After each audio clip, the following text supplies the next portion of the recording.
Welcome to the SBR NHL Ice Guys for Wednesday, June the 6th of the Stanley Cup Finals. March on to what could be our final hockey game of the season.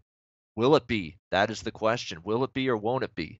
Game 5, Stanley Cup Finals will be Thursday night at T-Mobile Arena, and the Stanley Cup will be in the house. The question is, will it make its way onto the ice after the game, after 60 minutes? We'll see. We're going to break it down and we'll try to point you in the direction of where we think this game's going to go. Joined as always by Andrew McGinnis, Dana Lane, and Alex B. Smith. Let's get to it. Game 5. Here we go. Washington, Vegas. T-Mobile Arena, 8:05 p.m. Eastern, 5:05 p.m. Pacific puck drop. Vegas right now about minus 145 to minus 150 as home favorites in game number 5. The total 5.5 across the board, which really shouldn't come as a surprise. We've seen 5.5s plastered as the total in every single game. Each of the first 4 games, more of the same here in game 5. And if you're a Vegas fan, you're a Vegas player, a Vegas coach, a Vegas management team member, anybody associated with this team, you can't be any more frustrated, agitated, disgusted with what you saw in the first period of game 4. You could not have asked for a better, more emphatic start to that hockey game if you're the Vegas Golden Knights, and you did everything but put the biscuit in the basket. Multiple posts, multiple glorious chances, plethora of opportunities to maybe not only make it 1-0 Golden Knights, maybe 2 or 3-0 Golden Knights, because they had more than enough chances in the first 10 minutes or so of that opening period in game 4 to have not just a lead, but a multiple goal lead and really turn that game into something that it could have been much different. But that did not happen. Sure enough, chance after chance goes by the board. None of them go in. Next thing you know, Vegas is in the penalty box after all of those chances go awry, and Washington strikes immediately with that first power play goal. And what could have been one result in game 4 turns into a completely different result right then and there. Washington didn't look back from that point on. Vegas still kept coming, even when they fell behind 1-0, and we're down 2-0, and we're down 3-0 with a terrible goal to give up final minute of the first period. And then in the second period, they came out with a great start. They kept coming. Give Vegas credit, but it was just not meant to be. The luck was not meant to be on their side. Lady Luck was an absolute bitch to the Vegas Golden Knights. If I think we can all admit that in game number 4, and as a result, the chances were there, the shots were there. They took the play to Washington way more than they did at any point in game 3, and end up with a loss, unfortunately, to go with it. And just as they creep back into that game, they made it, I think, 4-2 in the third period. Washington comes back and buries it and puts it away late again. So frustrating night for the Golden Knights. Now the question is, does that frustration mean they roll over and play dead in game 5? They realize, hey, we gave them our best punch and it still wasn't good enough. We're done. Stick a fork in us. Is that the mentality we're going to see from Vegas in game 5? Or are we going to see them, come out with the way they came out in game 4? We're not done yet. We had chances. We played a pretty good hockey game, even though we lost. It's 3-1. We got to take it one period at a time, one shift at a time, one game at a time. All of those cliches that Gerard Gallant and that coaching staff are going to throw out there to this Golden Knights team. So for a glutton of punishment that I am, yes, indeed, I said it 2 shows in a row. I'm going down with the ship, and I'm going to go down with the ship come hell or high water here in game 5 as well. We'll get right back on Vegas. Why not? Why not at minus 145 to minus 150? I think they got at least a win here in their back pocket. Coming back to win 3 straight and the series and the cup, that's a different story. But I don't think they want to see Alex Ovechkin in this Capitals team after this miraculous season that the Golden Knights have had, parade around T-Mobile Arena at 8 p.m. Pacific time on Thursday night with the Stanley Cup around that ice surface. I don't think they want to see that. I don't think any player wants to see that. I don't think the coaches want to see that. So I think Vegas is going to come out there with that mindset that we could have won game 4, maybe should have won game 4. We didn't get any luck. We didn't get any puck luck. We didn't get any bounces. We couldn't finish any of our chances that we had. Let's bring that same kind of effort. Let's bring that same kind of good transition ability. And they broke down that Washington neutral zone trap that had been a problem for them the last couple games, especially Saturday night in game 3. So I think you're going to get that mindset from Vegas. I'll go with them here and lay the $1.45 in game 5. I think they've at least got one home win here in game 5 in them to keep this series going. Let's go around the horn here to go to Andrew McGinnis. Probably the over as well one more time for me in this game as well. Andrew McGinnis, let's get to you first. Game 5, Washington, Vegas. Like I said, Vegas couldn't be any more frustrated. They came out with the start they wanted in game 4. Unfortunately, that's hockey. That's the nature of this sport sometimes. You can play a great game. You can get chances. The effort could be superlative, but you don't get a win to show for it. And that's what we saw in game 4. Game 5, Andrew, what do you think is going to happen? Yeah, everyone's talking about how that game went so many different directions and how, it was kind of a collapse of a game for Vegas. But guys, at the same time, I gotta say, if you look at that game and from a watching standpoint, it wasn't really as much of a terrible game as it was. The Capitals' chances went their way, and nothing could really fall for Vegas. At the exact same time, though, we have to give them credit. They've seemed like they're almost figuring out Vegas. They're finding a way to make those plays that they weren't able to make early in the series, and I think they're just making good use of their opportunities. I mean, we got to say though that James Neal open netter that he just missed. I mean, he had a whole net to shoot at. Ends up going to the far right side. I mean, it's something we have to shake our heads at, and a lot of people online and everywhere are saying that could have been a factor. But I really do have to agree, guys, because I think the first goal is such a huge goal, especially for this Vegas team, especially at home, just to give themselves some comfort, especially being down in the series. And looking at it tonight, Vegas to score first is at minus 130. To me, that's a better price than you're getting on the full game for them in most part. And I think that if anything, if they're going to be successful tonight, they're going to have to get on the board first, and they're going to have to put some numbers up because as much as I want to say that Marc-Andre Fleury could come out and have a great night tonight, it seems like the Washington Capitals aren't having as much trouble getting a puck by him as they were before. And we can't really expect Fleury to stand on his head every night. I mean, if you look at it, last game, the Golden Knights 30 shots on goal, the Capitals 23, the Knights 39 hits, Capitals 29. So if you look at it overall, they weren't really struggling too much. I mean, certain things just didn't go their way, and I think the problem is, especially when you end a first period the way that they ended it with that last goal with Smith Pelly. I mean, that was kind of just the salt on the wound, really. I mean, they could have gone into the second period, but then you look at that last goal. I mean, when you're going down that many goals in the second period, I mean, you got to talk about momentum. You got to talk about how you go into the second period, how you're going to feel. 2 goals is one thing, 3 goals is one thing, 4 goals, that's quite a deficit. I cashed with my third period over. I gave out last episode on the ice, guys, and I'm going to go right back to the well, guys, at 5 dimes. You can get it at minus 145 over 1.5 goals. So I'll be recommending that once more tonight. And I said this last episode that didn't really fare too well, but I do think this will be quite the back and forth game. I'm on the Vegas team to score first at minus 130, and the over in the third period at 1.5 minus 145. Yeah, going into the third period of game 4, I was wondering, am I going to win any bet on this game here with Vegas in my pocket, with over 5.5 in my pocket, with a couple goal scoring props that Marchessault and Neal in my pocket? And then the third period, I got finally a little break here. Obviously, Vegas didn't come back and win, so we lost that, but the over came back in. And James Neal finally, after, I thought for sure I was going to get a goal with him in the first period when he had missed that glorious opportunity. Finally came in with a goal in the third period to cash that at about plus 210, plus 240. That prop went up to just before puck drop. Great price there on Neal. So salvaged, minimized the damage for me. Those couple things, the game going over and James Neal scoring. But boy, that James Neal chance that he missed in the first period. It's a wide open net. All you got to do is just bury down just that extra little bit of focus and attention on the wide open gaping net, and you got a goal, my friend. And he ends up putting it to the wide side of the post there and misses that glorious opportunity. And that's when I was starting to think, man alive, this may not be the night for Vegas. And even down 2-0, and Andrew mentioned it, that third goal that Washington scored in the final minute was a backbreaker. It was awful to just have that final minute goal go in against them in the first period and really shook the Golden Knights big time. But unfortunately, one of those nights where Washington, everything, they got all the luck. What about that Devontae Smith-Pelly goal? As you mentioned, crazy carom to end up on his stick. All the good bounces going to Washington, all the bad bounces going to Vegas in Game 4. Really, that's pretty much the gist of it when it's all said and done.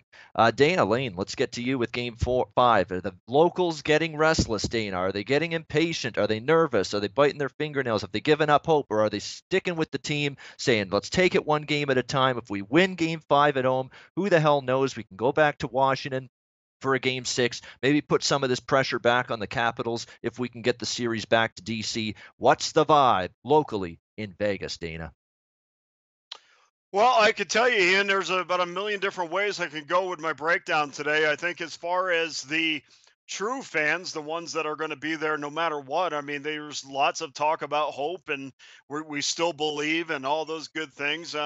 You also have the quote unquote fans that love to go on social media and say, well, what's wrong with this and what's wrong with that? And just don't really understand the sport of the bounces or how the game within the game, and how important it is to have your defenseman in front of your goaltender play defensively responsible. I mean, good goaltenders will tell you.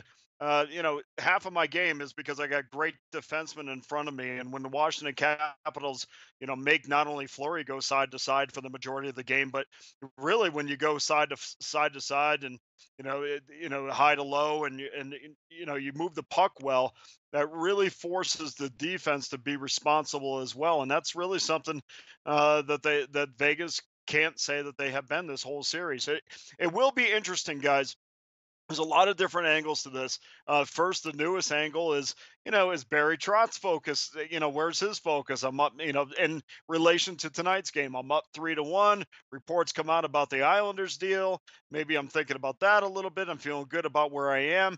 And believe me, teams take their leadership from their head coach, and maybe there's a little bit of a letdown factor tonight. And the other thing is, and I'm just grasping at straws on that, but I will say this: going back to the fan base, I mean, today at practice, eh, it was still a packed house, down 3-1. The whole place is packed. In fact, they had to limit the amount of people that come into practice because it was just over fire code. And Fleury would comes onto the ice, and there was even bigger ovation for him. So in fact, there absolutely is the support that you would expect from this town. The flip side is the motivation part. And we talked all the time how I always kind of feel like the NHL playoffs is like a boxing match. It's the punch, counter punch.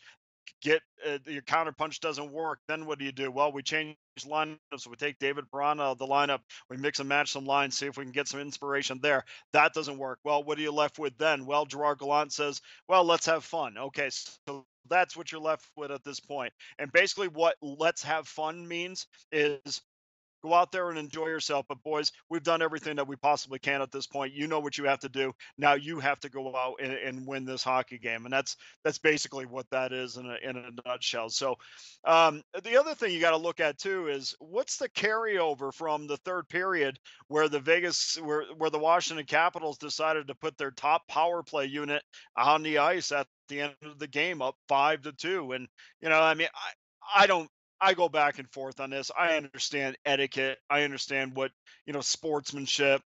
You know what? Stop us as far as I'm concerned. But and the flip side of that is you can always put second liners out there. You can put third liners out there. You give them an opportunity to be on the power play. I get it. He was definitely sending a message. So if I didn't have a dog in a fight emotionally, I would sit there and say, "This is where we are trying to basically put a chokehold on you, and we want to make sure that you understand that no matter." Despite the fact that you had a quality third period against us, we want the last thing that you remember is that power play goal at the end, and we're gonna seal the deal so you don't come into T-Mobile Arena and have any more confidence than the home team will actually, or the home crowd will provide to you. So that's interesting as well. The motivation, guys. I always, we talk about all the time about people saying, well, teams don't want to do this and they don't want to do that. Well, they didn't want to be down 3-1 either, and that didn't work out too well. But the fact of the matter is, yeah, you're right, Ian. Nobody wants to see the Washington Capitals parade around T-Mobile with a cup. That certainly should be inspiration enough. But I think there's enough for Vegas to grasp at. I think this easily. I mean, the momentum of the sport, guys. You have to. I mean, people that watch this regularly knows what a score on a 5-on-3 advantage could do. What a James Neal goal on a completely empty net could do. What an Alex Tuck empty net goal could do to the series. It completely changes the way that you think, and it forces the other team to not be so comfortable on defense. Instead, they throw 3 guys up at the blue line and said go ahead and try to beat us. Last point on this, and I am going to take Vegas in this game, but last point on this: the dump and chase game not only needs to be an effective dump and chase, and you got to go and win battles, but also make sure when you're dumping the puck in, you're dumping it in a spot where somebody can get to it. I mean, it's just not dumping in, getting in deep, and then race for the puck. There's a system to the madness, and make sure when you're dumping it in, it's to the point where Holtby maybe is forced to go out and play the puck. Make sure there's a guy coming down your right or left wing, or that can retrieve the puck depending on where you dump it in, and win those battles in the middle. I mean, William Karlsson, the guy who has got the biggest pass in this postseason, has to be the man. This is a guy in his last 5 games that's got 6 shots on goal, and he is the offensive leader of this team. So if they are going to win tonight, that top line not only has to start putting some pucks on the net, and I know Marchessault definitely is, but William Karlsson has really been a guy that you have not talked about, and he's kind of flown under the radar in a negative way. But if Vegas is going to win this and bring it back to Washington, that top line, including William Karlsson, has to be a dominant force. And I think you come out and you play physical. And I think that what they did in the first 10 minutes of Game 4 has to be a 60-minute effort in Game 5. Yeah, the top line, this has not been their best series. I mean, they played so much better against Winnipeg, San Jose, and LA in the first 3 rounds. There's no question they'll need to up their game. I thought Thomas Tatar was okay, the addition to the lineup in Game 4. 1 shot on goal, +1, plus-minus rating, so nothing. Yeah, he wasn't overly noticeable, but he didn't do anything bad. I thought he had a couple of chances. He was buzzing and a couple of shifts around the Washington zone. So nothing to be ashamed about for Thomas Tatar. I'm sure he'll probably play again in Game 5. That's just my guess, but we'll see what Gerard Gallant decides to do there. And by the way, you touched on the Barry Trotz possible distraction thing. Of course, now his name's being mentioned in the rumors for the New York Islanders head coaching position, which is now vacant. And by the way, good on Lou Lamoriello, sweet Lou. He's cleaning up the trash that's laying around that organization, known as Garth Snow, the GM, who was not very good. And Doug Waite never did anything for me as a head coach. I'm sorry. He's a good player in his day, but as a head coach, I think he left a lot to be desired. So good on Lou Lamoriello to try to get things turned around, get this old regime out, and let's put some new, maybe better figures in there, especially at the coaching level moving forward for the Islanders. So you watch Lou Lamoriello. He's an old buzzard now. But that guy can still get the job done from a GM standpoint. He's going to, I think, do some good things there with the Islanders, and he just knows what he's doing. I know he's in his mid-70s, but he's still sharp mentally. He's still physically in good condition. He can still do the job, I think, even though it's a strenuous one for a man of his age. I think he'll be bringing some good things and some better things on the horizon for the New York Islanders fans. Alex B. Smith, let's get to his thoughts on Game 5, Capitals and Golden Knights. Go ahead, Alex. Well, at the beginning of this series, I said this series would go 5 games. Unfortunately, I thought it would be Vegas that would be winning this championship in 5 games. But here we are now. Like I said, they're down 3-1. The first time they've had their backs against the wall, and now you got a Washington team that can visualize and actually taste the Stanley Cup in the building. There's no, oh, well, they got to come back and do this. They got to come back and do that. No, they have the lead. They're not fucking around anymore. They're getting to go on the road where they've closed out series with Columbus. They closed out the series with Pittsburgh. They closed out the series in Tampa Bay. 3-0 in series closing games on the road. They've won 14 of the last 17 on the road. Going into this game tonight, it's to be Alexander Ovechkin's 1,100th game between regular season and playoffs. This is the moment that he's been dreaming of forever. This is the moment this team has been dreaming of forever. And they finally have all the forward momentum. You look at Game 4, like I said, the bad breaks that went against Vegas, they should have easily had a 2-0, if not 3-0 lead in the first 20 minutes of that game. And came away with nothing, and Washington went back on the offense and took advantage, ended up getting a 3-goal lead going into the locker room. Come back, keep adding goals, and even like I said, Vegas, they didn't give up, but there was always, Dana, as you mentioned, the boxing reference, the counter punch. Every time Vegas kind of bounced back off the ropes and threw something hard, Washington came right back with them. And that goal, the goal with Oshie hitting Miller with the drop pass that ended up where Michael Kempney scores on the cross ice pass late in the game. I think that was the final goal for Washington. That goal, to me, was just as backbreaking watching as it was the Smith Pelly goal that kind of trickled in late in the end of the first. It was just, when you have teams scoring that easily in a game, at any given point, and that you could just see the reaction from the bench, the reaction from Fleury afterward. It just shows that this team, they look defeated. They've given all that they could. They played their asses off in that game, and nothing went their way. And so now, yes, they have to come home. They have the home crowd momentum behind them. Like I said, they don't want to see Ovechkin and company skating around Vegas with the Stanley Cup. But I don't think that's going to be enough. I think this Washington team is clearly on another level now. And now we're getting plus 125, plus 130. I'm going with the Washington Capitals. I think they wrap the series up tomorrow night in Las Vegas. There you go, going against the grain with Washington. You know what? That's a good point about Washington's ability to close out on the road. They have done that.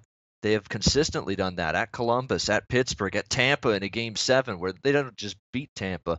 They controlled that game. I mean, Tampa, of course, shut out in that Game 7 at home. So, yes, there is a path to a Washington victory in Game 5 here on the road. Absolutely. The reason I took Vegas, though, is because, like I say, I'm going down with the ship. It's really nothing more to it than that. I'm just going to ride out this team, win or lose, till it's over. Game in, game out. We'll see how it goes. But that's not to take anything away from Washington. At some point, you can look at it at two ways. If you're on the Vegas side of this discussion, you're saying, boy, you were snake bitten Game 4. You did everything you wanted. You came out with the start you wanted. You dominated with chances and territorial play and all that. Then if you're on the Washington side, you're saying, so what? You did all that. You didn't bury any of your chances. You didn't finish. We capitalized on our chances. We've got the power play that's doing things in this series, and that needs to be mentioned. The Washington power play has been phenomenal. Vegas has had no answers for it, none, zero. And on the flip side, the Vegas power play has let them down time and time and time again. And that's probably going to have to change here in Game 5. Vegas is going to have to do something with the man advantage here. At some point, probably right here in Game 5, starting with this one. You cannot continue to get completely dominated PP versus PK to this extent and keep having a chance if you're the Golden Knights. So they're going to need to work on getting this power play fixed and also work on getting this penalty kill tightened up, because Washington is doing a tap dance with their power play group against the Vegas penalty kill group. And that's definitely an issue going forward. Goal scoring props, guys, we wish we could talk about this. And by the way, I've noticed we're all saying that the game's taking place tonight. We've all said tonight. It's Thursday night. We're all guilty of it, because usually on this show, we break down games of the day. They're the day of the games. We're on the air and we talk about the game. So we're used to saying tonight. But yeah, this game, just to clarify, Thursday night, Game 5. Tomorrow night, Game 5 of this series, Washington and Vegas. But hey, no worries at all. I mean, like I say, we've been doing shows since October, and we've been doing games taking place the same day. So it's very easy to say tonight. Before we sign off, again, I wish we could get into goal scoring props, any kind of props, but again, because it's not the day of the game, there's not a lot of them widely available that I see. Any final thoughts about Game 5 before we call this a show? Let's go to Dana first this time with some final thoughts. Yeah, for me, guys, I mean, if you look at the tail of the tape of this, I mean, and the other thing too is you kind of get backed into a corner, because early, everybody gets asked who they think is going to win the series, and now you're down 3-1, so you're almost compelled to take Vegas, because you know how social media is. They send you tweets and say, "Oh, you said this," and now you're backtracking, and so whatever. But from a Vegas standpoint, they had to win the special teams battle. They certainly are not doing that. They have no goals that have gone in via deflection. There's too many wrist shots from the point. They're not skilled enough and quick enough, and they don't move the puck well enough to be able to create their own lanes where these wrist shots outside of Theodore's are really having any effect whatsoever. So they have to do better at that. And guys, don't be afraid to block a few shots. I mean, they're really thinking about transition, where Washington is thinking about not getting any shots in on Holtby at all. You've got to get. I remember at one point in the game, last game, there's 5 guys completely on the perimeter from Vegas, and when I see a lot of wrist shots, that's just tells me there is the backhand goal advantage, or the shot advantage. The Washington Capitals have had 16 backhanded shots. That's telling me that you're getting in pretty down, getting in down low. Your positioning basically forces you to shoot a puck in on your backhand. But that advantage is 16-7, where Vegas has a huge 85-48 wrist shot advantage. So that's telling me all I need to know about Vegas's ability to get into the greasy areas and beat Holtby. They have to do a much better job at that. But because of my series prediction, that I'm compelled to take Vegas in Game 5 tomorrow. All right. Tomorrow. Yeah, Thursday night. Alex B. Smith, final thoughts. You can find some good value still on Evgeny Kuznetsov at plus 160 to win the Conn Smythe, where I'm seeing between plus 120 and even money for Alexander Ovechkin. Obviously, if the Capitals were winning, everybody would kind of assume that Ovechkin, being the star and the face of the team, would get the Conn Smythe. But I think Kuznetsov, especially if he scores a key goal or a winning goal in this one, I think he's live for that. So that's something worth looking for as far as any other side prop plays. But like I said, this Washington team, they're just on a completely another level right now, and this has been a hell of a run for Vegas. And like I said, this is something we won't forget anytime soon, to see an expansion team, make it this far and be at this point. But I think it's Ovechkin and company's time right now, and I think they're going to wrap things up. You can grab them at a plus price, so I'm going with the Capitals. I think they end things on Thursday in 5. All right, Washington to end it. Again, the Vegas home ice advantage has been worth its weight in gold, no pun intended, all season long. It has been just clearly a strength, a pillar of strength for this team, and I'm just going to hope and just keep my fingers crossed that it comes through for them one more time here in a must-win elimination game here coming up Thursday night in Game 5. And Andrew McGinnis, let's get to you with some final comments on Game 5 coming up Thursday night. The more I really sit here during this episode and think about this game, guys, the more I get interested in the over. And the reason for that, I just feel like something about this style game, this elimination game we're getting at right now, I cannot see a low scoring game. Like, as talented as those goaltenders are, just the way these two teams have been playing, the opportunities that they're getting. I mean, guys, it's truly amazing from where we went after that 10-minute mark in the first period to what transpired after. It truly is unreal to what really happened. The fact that that first 10 minutes, it looked like the under was going to hit in that first period even, and then all of a sudden Washington wakes up and absolutely destroys that first period. So, I mean, if, like Dana said, I mean, it's kind of an obvious quote, but if Vegas plays the same way they played in that first, 8 to 10 minutes throughout the entire game, they start that this game off right, they could be fine. I think, it's one game at a time for them. They get one win at home here. They go take care of business in Washington, and all of a sudden they're back at home for a Game 7. But obviously that's easier said than done. In my opinion, at this point, I do think Vegas takes care of business tonight, but I think they'll head back to Washington and have a little more trouble in DC. As far as my bets here, I've looked at just a couple here. These are all just kind of lighter, but I am strong again on that third period over 1.5 minus 145. Vegas to score first minus 130, and the highest scoring period. Pretty good odds here. I think the second period plus 260. I just think I can see there being 2 goals in that third period, especially if there is an empty netter or something like that. Some kind of thing ends up happening in the third period. And last but not least, you're not getting the best price on this, but Vegas team total over 2.5 minus 153. It's a play that I do like, and I think that if this is a game where they're going to go out. I mean, they almost scored 3 goals last game, guys, and last game obviously wasn't their best game. So. And other than that, yeah, just like Alex, I'd have to echo, a great run by Vegas either way, depending on what the results happen tonight. Happy to see Ovechkin be successful and get a cup finally if he did. Guys, part of me for a second, I know we're kind of short for time, but part of me kind of was thinking yesterday, after he defeated the Pittsburgh Penguins, in my head, I was kind of regretting. I said, man, he finally took out the Pittsburgh Penguins and Sidney Crosby, the Eastern Conference rival, and I didn't even think twice about, after I saw the success Vegas was getting in the West, I didn't even really think twice about Washington. I'm kind of regretting that now a little bit, just looking at the effort that Washington did, and after finally surpassing that Pittsburgh Penguins team. And as far as what Alex said about Kuznetsov, I couldn't agree more, Alex. I think that if Kuznetsov has a more impactful game tonight than Ovechkin and really does get a couple points or a huge goal, that really could raise his bar and his status as far as a Conn Smythe winner. And last but not least, guys, just want to say thanks to all of you guys, Ian, Dana, Alex. This is our last episode. I'm not sure if it will be, but all the viewership that we've gotten, and it's been a great year with you guys and with SBR talking hockey.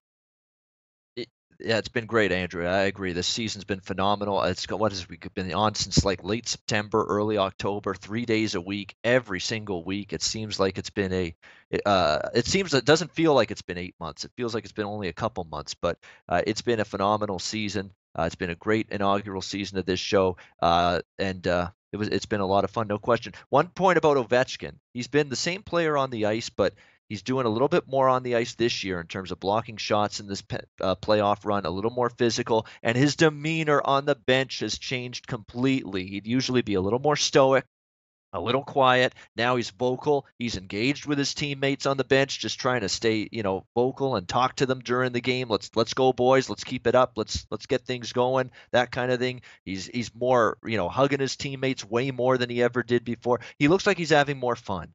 And he's enjoying himself more. And he's now relaxed quite a bit more. And you're seeing it show up in his play now on the ice. And I think that's made all the difference in the world here for Alex Ovechkin. And we'll see if he can shake that moniker. I've said it for a long time now. One of the best players in the NHL and longest tenured currently of this generation to never win a Stanley Cup. Well, he can finally say he doesn't have to hear that again if his Washington Capitals can get one more victory here in the Stanley Cup Finals. That's going to wrap it up. I will make a point to mention how our schedule is going to go. If this is the final game of the series tomorrow night and Washington is walking or skating around T-Mobile Arena with the Stanley Cup over their heads, to the horror, I know, of the Vegas locals as they're hearing that. But if it happens and Washington wraps it up Thursday night, we will have a season finale show on Friday at 1:30 p.m. Eastern, a season recap type deal. We'll recap Game 5. And put a bow on the season as a whole. Maybe give you just a little tantalizing appetizer into some early predictors or teams we have in mind to win the Stanley Cup next season. That's something we would discuss on our season finale show. That will be Friday.